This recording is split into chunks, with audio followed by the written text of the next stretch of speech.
আসসালামু আলাইকুম রহমতুল্লাহ। প্রিয় শিক্ষার্থী, আমরা 63 নং সবকে ইসমুজ জরব শিখব। ইসমুজ জরবের রূপান্তর শিখব। মাত্র 3টি রূপান্তর, মা ফাইলুন, মা ফাইলানে, মা ফাইলু। কাজের একটি স্থান বা সময়, দুটি স্থান বা সময়, অনেক স্থান বা সময়। এটা শেখার পরে আমরা বাড়ির কাজে চলে যাব। সেখানে আমাদের জন্য অনেকগুলো বাড়ির কাজ রাখা আছে। আমরা এই বাড়ির কাজটি শিখব। ইসের মাসদারে ইসমে জরফের রূপান্তর অর্থ সহ লিখো। কাতাবা ইয়াকতুবু মাকতাবুন, রাজা ইয়ারজিউ মারজিউন। যখন মুদারাইন কালেমা জের হবে, জরফের আইন কালেমা জের। আর মুদারাইন জের না হলে জরফের আইন কালেমা জবর। পেশ থাকলেও জবর, জবর থাকলেও জবর। এভাবে আমরা এগুলো শিখব।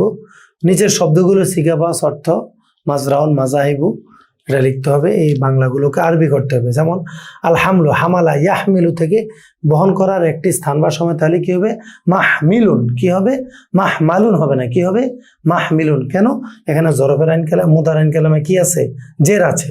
আর মুদার আইন কালামা জের হলে জরফের আইন কালামা জের হয়। এই সবগুলো আমরা এভাবে চর্চা করব, করে করে অন্যকে দেখাবো। কাউকে না পেলে আমাদের সাথে যোগাযোগ করলে আমরা আপনাদের সাথে থাকবো ইনশাল্লাহ। সকলকে ধন্যবাদ।